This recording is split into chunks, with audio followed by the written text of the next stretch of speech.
Hello, I'm Anthony. Welcome back to the Acoustic Agent Expert Series.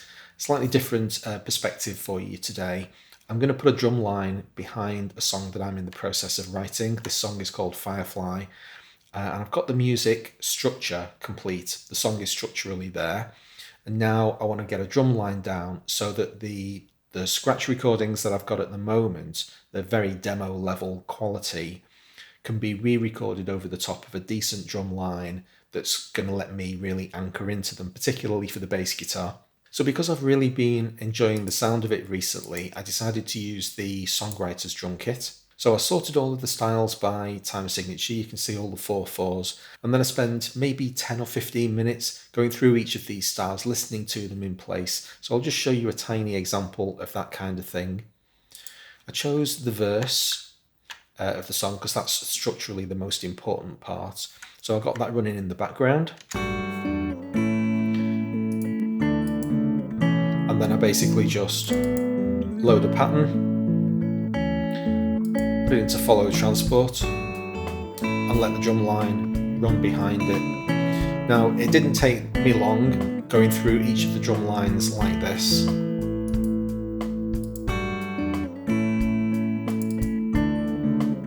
Listening to each of the different sounds of the kits and the styles that were available. See this one, for instance, way too active. You know, the moment I heard those snares, I thought, no, it needs to be very laid back. And that's very close to how long I gave each of these kits. I wanted this part of the process to be really pretty quick and intuitive so that my ears weren't absolutely sick of it. As is usually the case with these things, it was one near the end of the list that I plumped for, so I went for this rainy weekend. Now, as I was cycling through each of those kits, I happened to have this particular pad selected. I generally tend to go for complexity like 4 to 8. So it's not the absolute simplest, but it's not the stuff that's going crazy with loads of rides and cymbals and all sorts of stuff that's going to really pollute your ears.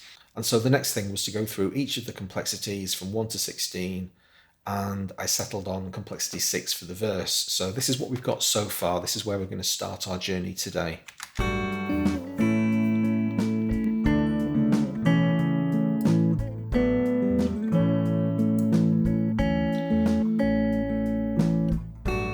So I've got this lovely understated drum pattern that's going to work wonderfully for the verse. But the first thing in the song isn't actually the verse. We have an intro.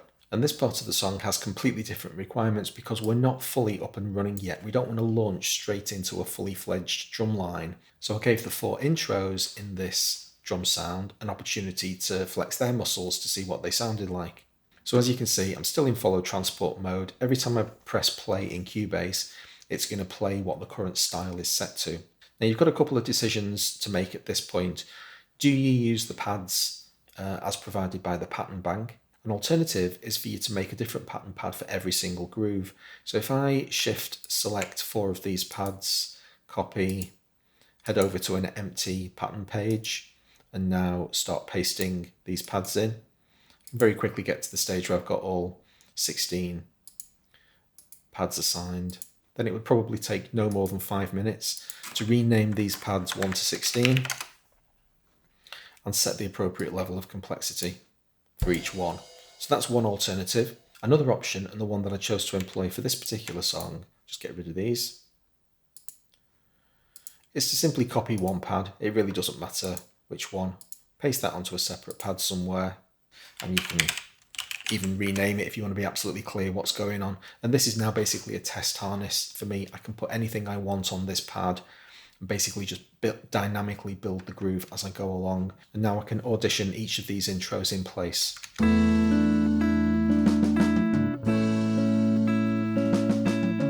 Okay, so I've made a note of that roll. There's a roll in intro 2 that might be nice. Might be able to cut that section out and use it.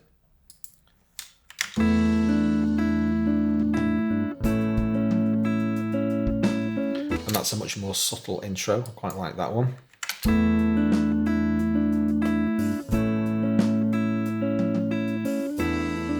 Okay, I wasn't a huge fan of those tom hits, but the rest of the intro sounded quite nice. I've got plenty to play with there. That's more than enough for me to build an intro line. I'll show you how I do it. So here I am currently with intro 4 selected.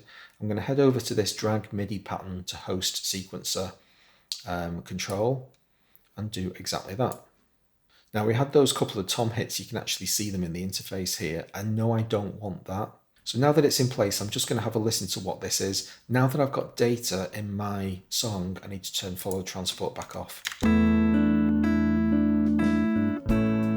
Okay, that might sound really nice at the very beginning of the song. So I'm going to take that little fill outside of the music itself. And now I've got this sort of thing.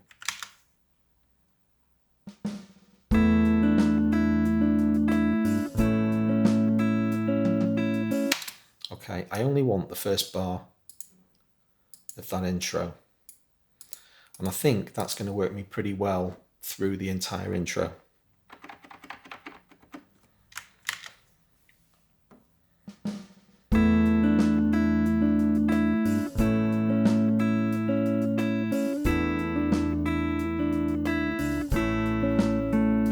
Dum-dum, I want something there. So I want a little fill at the end of bar 8, and I'm going to want the bigger fill at the end of bar 12. I've already got in my mind what I want to use. Intro 2 had the more flamboyant fill, which is going to be this bar here. And intro 3 had the more subtle one. I don't know yet whether I'm going to use 1 or 2 bars of that, so I'm just going to cut it up in readiness. And now I'm going to drop these in place. This is my flourish at the end of the intro, which was intro 2. And let's try putting that entire thing in place and see if that works. So that's all, everything that's highlighted there is currently intro 3.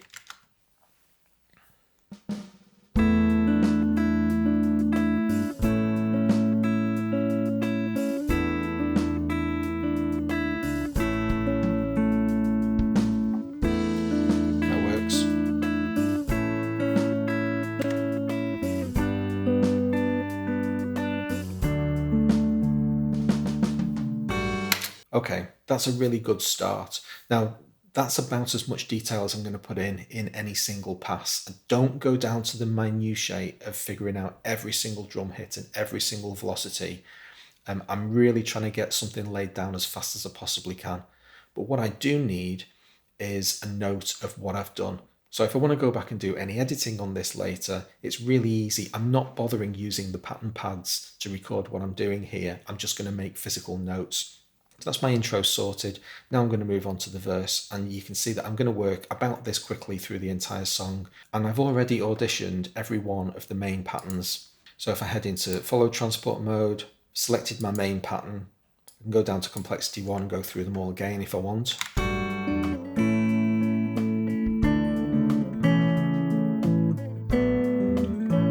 And then just step up the complexity slider to wherever I want. Now I actually selected complexity 6. I really like the quantity of snares is the most important thing. I think that really gives you the feeling of what the beat sounds like. See, again, I'm not using the patterns at all. I'm dragging everything directly from the style editor. Whatever settings this is currently set to, if I pick this up and drag it into the interface, that's exactly what I'm going to get. From that point onwards, Groove Agent isn't using the patterns at all. I can turn follow transport back off. It's done its job.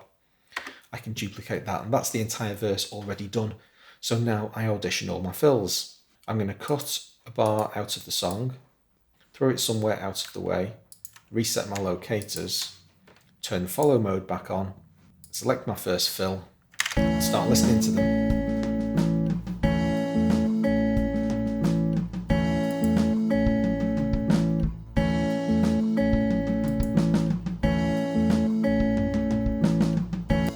And so for the verse, I decided that fill 1 was going to fall into that gap, and fill 3 was going to fall into that gap. The rain is absolutely hammering down outside. Sorry if you can hear the rain dripping. So now that I've got my 8-bar pattern, turn follow back off and listen to the groove as recorded in the MIDI track.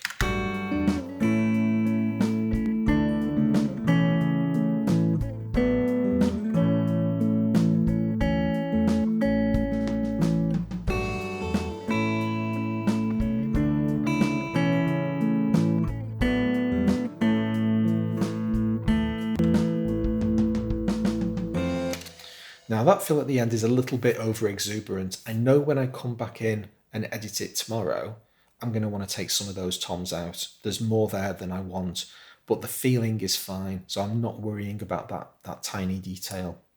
Now I've called this next section chorus, but it really isn't. It's kind of a pre-chorus, and so I know I'm going to want a different pattern, a different primary pattern to cover this. Go through my different 16 complexities, feel which one sounds the best, and if I turn follow transport on, in this instance I've selected complexity 7.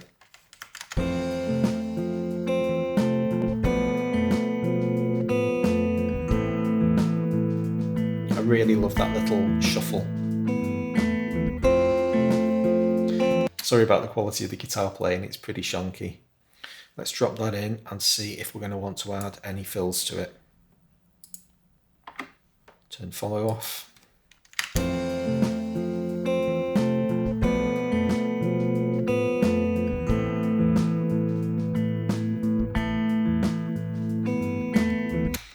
And I've decided that I want half a bar of fill, and I really like this fill number 1.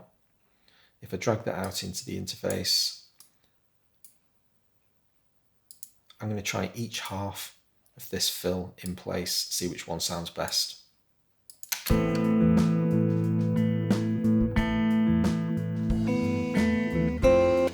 Okay, this one.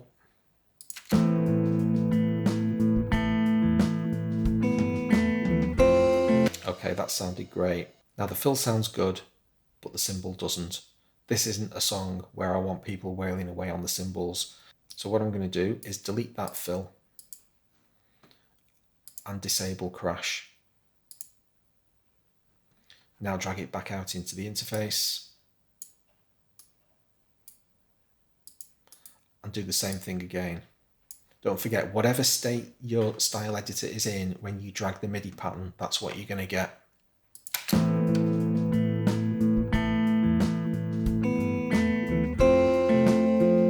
There's a crash actually in this pattern. I'll probably take it out.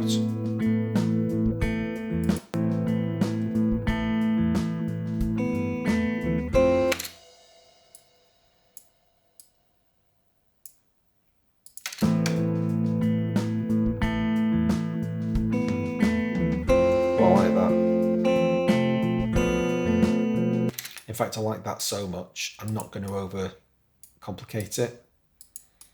I'm going to have that twice. So for each of these different sections of the song, I'm building up a template. Some of the sections are repeated. There are 3 verses and choruses. Other sections are only going to occur once. And then I'm going to have to decide how consistent, how simple I want my drum pattern, or do I want different kinds of sounds for different sections of the song. So here we've got the bridge. And I'm still stepping up very gently through these complexity grades. The style is a really good kind of indicator of how, in my opinion, you want the song to evolve. So in this bridge section, complexity 8 works really well. Let's hear what that sounds like.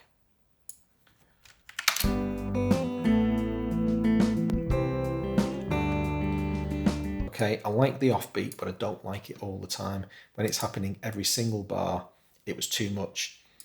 So what I decided to do was, well, just delete a single bar out of it and put something simpler in. Well, the main pattern we had for the verse was style 8. So if I grab myself a bar of that and get rid of the rest of it and drop that in place, now let's see what we've got.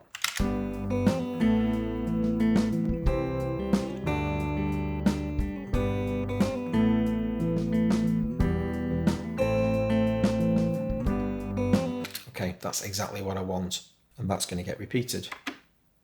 Make a note of what I've done, and then the final 2 bars of the bridge are a transition back into the main verse.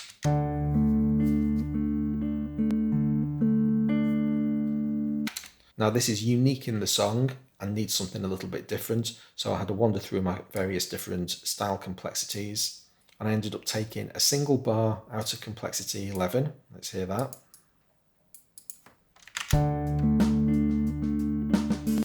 Got a little bit more activity to it, and then I wanted to finish off with a fill, and after auditioning all the various fills, plumped for fill number 2. So that's going to sound like.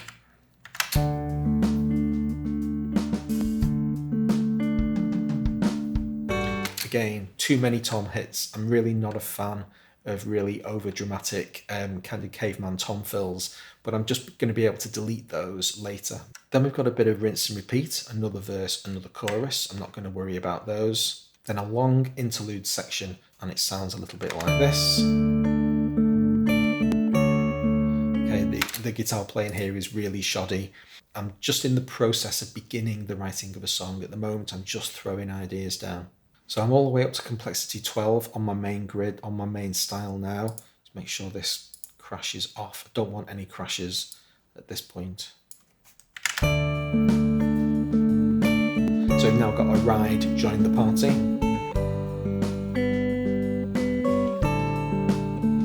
Obviously need a fill there.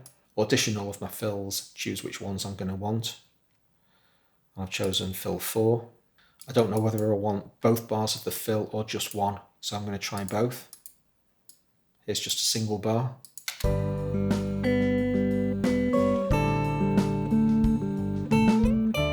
Okay, that sounded great. That's like a nice little intermediate fill. Let's copy that. Second time round, see if it can take 2 bars of fill.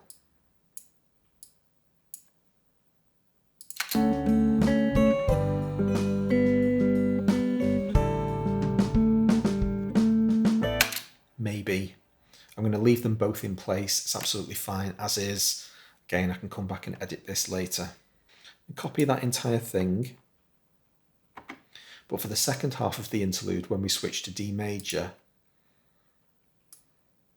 I decided to keep the pattern the same, but change the fills, and I plumped for fill number 7. And again, I'm going to try it full form and half form. And if any of this doesn't work, it doesn't matter, it's all erasable.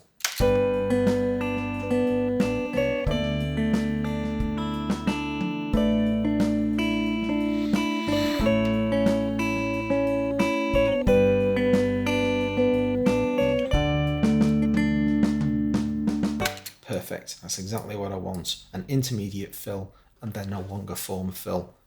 And we're very nearly done. Verse 3 and chorus 3 are going to be largely rinse and repeat. I'm likely to be increasing the volume of these patterns, but I can worry all about that on day 2. That's not my main concern now. And then right at the end of the song, we have an outro, so I need to worry about that. I've gone back to complexity 12 for my main pattern. And this time I selected fill 6 as my intermediate fill. And I've gone for ending 1. To finish the song. It has a little bit more of a flourish to it. Let's drop those in place. So this ending bar wants to actually be here. I'm also going to need to paste in a crash right at the end.